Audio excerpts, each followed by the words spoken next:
Hi friends, welcome back to my channel Mohini Murali vlogs అండి. ఈ వీడియోలో ట్రెండింగ్లో ఉన్న స్కాలప్ కట్ వర్క్ హ్యాండ్స్ ఎలా స్టిచ్ చేసుకోవాలో చూద్దామండి. ఫస్ట్ అయితే మనము లైనింగ్ని కట్ చేసుకోవాలండి. హ్యాండ్ షేప్లో లైనింగ్ అనేది కట్ చేసుకున్న తర్వాత దీనికోసం పేపర్ క్యాన్వాస్ అనేది తీసుకున్నాను. స్కాలప్ డిజైన్ కట్ చేసుకోవడానికి ఈ క్యాన్వాస్ అనేది 2 ఇంచులు వెడల్పు ఉండేలాగా తీసుకున్నానండి. ఈ స్కాలప్ డిజైన్ మనము స్టిచ్ చేసుకునే ప్రతిసారి కూడా మనము ఏదైనా ఒక క్యాప్తో కానీ లేకపోతే టేప్తో కానీ మెజర్ చేసుకొని స్కాలప్ అనేది కట్ చేసుకుంటాం కదా. అలా ప్రతిసారి మనం మార్కింగ్ చేసి కట్ చేసుకునే పని లేకుండా మనకి ఫాల్స్తో పాటు ఒక అట్ట ముక్కలాగా వస్తుంది కదండి. ఆ అట్ట ముక్కలో మనకి ఇలా కట్ వర్క్ షేప్లో మనం ఫస్టే కట్ చేసి పెట్టుకున్నాం అనుకోండి, మనం ఎప్పుడు కట్ వర్క్ హ్యాండ్స్ కానీ నెక్ కానీ స్టిచ్ చేసుకోవాలి అన్నప్పుడు ఇలా ఈజీగా మార్కింగ్ చేసుకోవడానికి ఉంటుందండి. ఈ అట్ట ముక్క ఎలా కట్ చేసుకోవాలి అనేది షార్ట్ వీడియో అప్లోడ్ చేశాను, ఒకసారి చూడండి. ఈ అట్ట ముక్కని క్యాన్వాస్ పైన పెట్టి నీట్గా ఇలా కట్ వర్క్ షేప్లో డ్రా చేసుకుంటున్నాను. ఇలా డ్రా చేసుకున్న తర్వాత నీట్గా కట్ చేసుకోవాలండి. ఆ షేప్కు తగినట్టు మనం ప్రతిసారి కూడా మార్కింగ్ చేసుకొని దానిపైన మనం క్యాప్ ఏదో పెట్టి మార్కింగ్ అనేది చేసుకునే పని లేకుండా ఇలా అట్ట ముక్క అనేది ఒకసారి కట్ చేసి పెట్టుకున్నామంటే ప్రతిసారి కూడా దాన్ని యూస్ చేసుకొని మనం ఇలా షేప్ అనేది కట్ చేసుకోవచ్చు. ఈ షేప్ అనేది మన ఇష్టం అండి. 1.5 ఇంచ్ అయినా తీసుకోవచ్చు, 1 ఇంచ్ అయినా తీసుకోవచ్చు, లేకపోతే 2 ఇంచెస్ కూడా తీసుకోవచ్చు. నేనైతే ఇక్కడ 1.5 ఇంచ్ వెడల్పు ఉండేలాగానే కట్ వర్క్ షేప్ అనేది డ్రా చేసుకొని క్యాన్వాస్ అనేది కట్ చేసుకుంటున్నాను. అలాగే ఈ క్యాన్వాస్ వెడల్పు 2 ఇంచులు ఉంటే సరిపోతుందండి, అంతకు మించి మనకు అవసరం లేదు. క్యాన్వాస్ అయితే కట్ చేసుకున్నాం కదా. ఇప్పుడు ఈ క్యాన్వాస్ని లైనింగ్ పైన పెట్టి ఐరన్ చేసుకోవాలి. అంతకన్నా ముందు దీన్ని లైనింగ్ పైన ఐరన్ చేసుకోవాలి అంటే చూడండి, మనకి మెయిన్ పీస్ అనేది థిక్గా ఉందనుకోండి, క్యాన్వాస్ ఇలా కింది వైపు పెట్టినా కనిపించదండి. అలా కాకుండా కొంచెం పలచగా ఉండే క్లాత్ ఏదైనా అయితే ఈ క్యాన్వాస్ని సపరేట్గా వేరే లైనింగ్ పైన అతికించుకొని తర్వాత మనం హ్యాండ్కి అనేది అటాచ్ చేసుకోవాలి.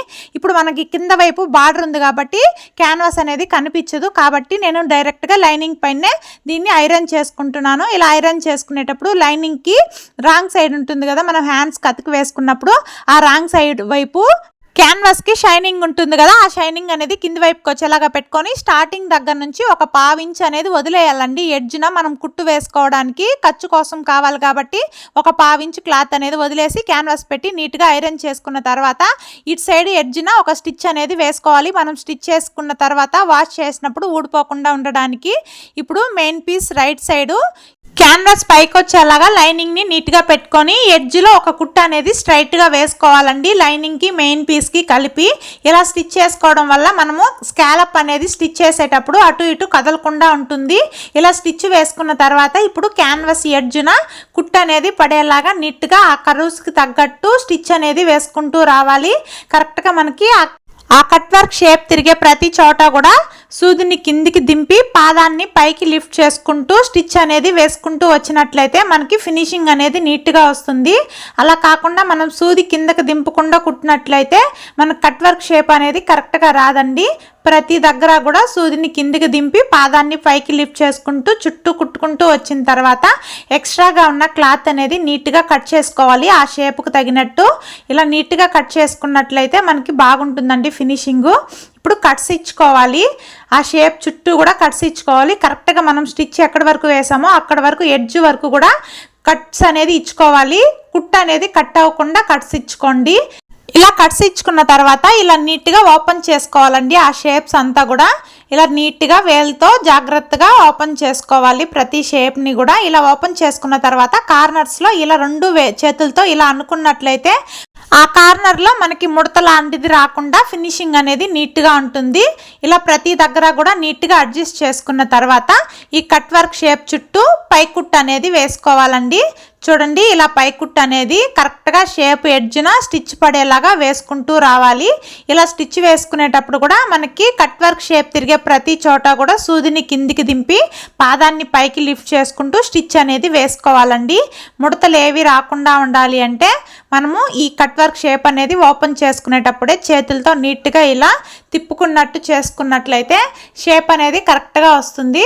చూడండి, మనకి ఇలా షేప్ అనేది ఎక్కడన్నా లోపలికి వెళ్ళిపోయినట్టుంటే సూదితో నీట్గా ఓపెన్ చేసుకుంటూ స్టిచ్ అనేది వేసుకుంటూ రావాలి. ఇలా చుట్టూ కూడా నీట్గా స్టిచ్ అనేది వేసుకుంటూ రావాలండి. కరెక్ట్గా ఎడ్జ్నే వేసుకుంటే మనకి ఫినిషింగ్ అనేది నీట్గా ఉంటుంది.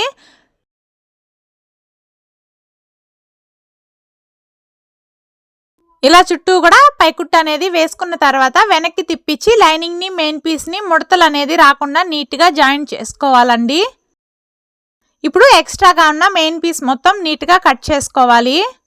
ఇలా స్టిచ్ చేసిన ఈ హ్యాండ్స్కి మనము కార్నర్స్ ఉంటుంది కదండి, ఆ కార్నర్స్లో ఇలా గోల్డ్ కలర్ బీడ్స్ కానీ లేకపోతే కిందికి హ్యాంగింగ్ బీడ్స్ ఉంటాయి కదండి, మోనాలిసా బీడ్స్, ఆ బీడ్స్ అనేది స్టిచ్ చేసుకుంటే ఇంకొంచెం గ్రాండ్గా అనిపిస్తుందండి. డిజైన్ అనేది బాగా ఎలివేట్ అయి కనిపిస్తుంది.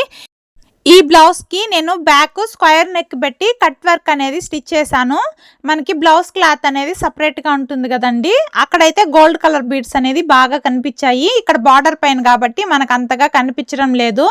ఆ బ్లౌజ్ డిజైన్ మీకు కావాలి అంటే కామెంట్ సెక్షన్లో కామెంట్ చేయండి, నేను వీడియో అనేది అప్లోడ్ చేస్తానండి.